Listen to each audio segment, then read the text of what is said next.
Hello అండి, వర్షాకాలం వచ్చేసింది. ఇప్పుడు మనం పెద్ద పెద్ద దాసాని చెట్లు అంటే మందార చెట్లు ఉంటాయి కదా, దాని కొమ్మలన్నీ పైన టిప్స్ కట్ చేసేసేయాలి. ఇది చూసారు కదా, నేను ఒక 4 రోజుల కిందట కట్ చేశాను. కట్ చేసి అవన్నీ కట్టి పెట్టాను, చూస్తున్నారు కదా. ఇది ఒక టబ్లో వేసాను అనమాట. ఇది గుబురుగా వచ్చిన చెట్టు. నేను దీన్ని ఇంకా పైకి పోకుండా కట్ చేసి ప్రూనింగ్ చేసి ఒక స్టేజ్లో కానీ మనం ఆపేస్తే అంతవరకే వస్తుంది. చూసారు కదా, ఇది ఒక పెద్ద చెట్టు అండి. నాకు ఆల్రెడీ ఒక పెద్ద మందార చెట్టు ఉంది, చాలా హైట్ వెళ్ళిపోయింది. దాంట్లో పువ్వులు ఎట్లా విరగబోస్తున్నాయో చూడండి, చాలా ఫుల్గా వస్తుంది అనమాట ఆ పువ్వులు. దాని కొమ్మ నాటాను, అది 2 years బ్యాక్. ఆ టబ్బులో ఫుల్గా వచ్చేసింది. ఇంకా మందారాలు మనం చాలా ఈజీగా గ్రో చేసుకోవచ్చు అండి. ఇంకొకటి ఏంటంటే, నా దగ్గర ముద్ద మందారం ఉంది, అది ఇంకా పువ్వులైతే పుయ్యలేదు. ఇంకొక టబ్బులో నేను ఒక మందార చెట్టు వేస్తున్నాను, రెడ్ది. దీనికి కొంచెం మిల్లీ బగ్స్ పట్టుకొని ఉన్నాయి. దాన్ని కూడా మనం ఇప్పుడు డిస్ట్రాయ్ చేసి ప్రూనింగ్ చేసేస్తే ఇది కూడా బుషీగా వస్తుంది అనమాట. చూడండి, ఇదిగోండి,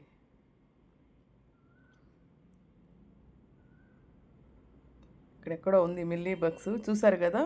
దీన్ని మనం అట్టే వదిలేస్తే చెట్టు మొత్తం అల్లుకుంటుంది అనమాట. అందుకని మనం దాన్ని వెంటనే మనం ఫిజికల్ డిస్ట్రక్షన్ చేయాలి. పక్కన వేసినా కూడా అవి పాకుతూ వెళ్ళి మళ్ళీ చెట్లకి వచ్చేస్తుంది. కాబట్టి మనం ఫుల్ డిస్ట్రక్షన్ చేసేయాలి, ఫిజికల్ డిస్ట్రక్షన్ చేసేయాలి. చూడండి, ఇక్కడ ఒకటి ఉంది. సో ఇది మనం ఈ విధంగా కానీ మనం మిల్లీ బగ్స్ అవి లేకుండా చేసుకొని ప్రూనింగ్ చేసుకుంటే ఆకులు ఫ్రెష్గా మనకి గుబురుగా వస్తుంది, చెట్లు కూడా బాగా వస్తాయి అన్నమాట. నేను అప్పుడప్పుడు ఇది చూసుకుంటూ ప్రూనింగ్ చేసుకుంటూ మిల్లీ బగ్స్ అంటే వైట్ పురుగులు ఉంటాయి కదా, అవి ఏదన్నా ఉంటే తీసేస్తూ అట్లా ఉండబట్టే ఈ ఫ్రెష్గా ఉంది చెట్టు. మామూలుగా అయితే చిన్న చెట్లకి ఫుల్గా మిల్లీ బగ్స్ పట్టేస్తాయి. ఇదిగోండి, ఇక్కడ ఒకటి పట్టుంది, దాన్ని కూడా డిస్ట్రాయ్ చేసేస్తాము. అంతే, మనం ఫిజికల్ డిస్ట్రక్షన్ అనేది వెరీ వెరీ ఇంపార్టెంట్. ఇంకా దానికి స్ప్రేలు చేయడం ఇవన్నీ మనం కాదు అనుకుంటే ఫిజికల్ డిస్ట్రక్షనే. సో ఈ విధంగా ఇదొక టబ్బులో వేసిన మందార చెట్టు. దీనికి కూడా ఫుల్ గుబురుగా వస్తుంది అనమాట పువ్వులు. చూడండి, ఇది ముద్ద మందారం. దీనికి ఆకులు ఎందుకో రీజన్ అయితే తెలియదు. దీన్ని కూడా ప్రూనింగ్ చేశాను. ప్రూనింగ్ చేసిన తర్వాత మెల్లిగా వస్తుంది. ఈ బొప్పాయి చెట్టు పక్కన ఉంది చూసారా, ఇది కూడా ఒక ముద్ద మందార చెట్టు. దీనికి ప్రూనింగ్ చేశాను, ఎక్కడా ఎటువంటి మిల్లీ బగ్స్ లేవు, పైకి ఎదుగుతుంది. ఇది పింక్ కలర్ ముద్ద దాసాని అనమాట. దీన్ని కూడా ప్రూనింగ్ చేస్తే పైదాకా వెళ్ళిపోయింది. దీనికి మెయింటెనెన్స్ మనకి ఒక మిల్లీ బగ్స్ తప్పితే ఇంక వేరే ఉండవండి నాకు తెలిసి. మనకి బౌండరీస్లో కానీ దాసాని చెట్లు వేసుకుంటే బాగొస్తుంది.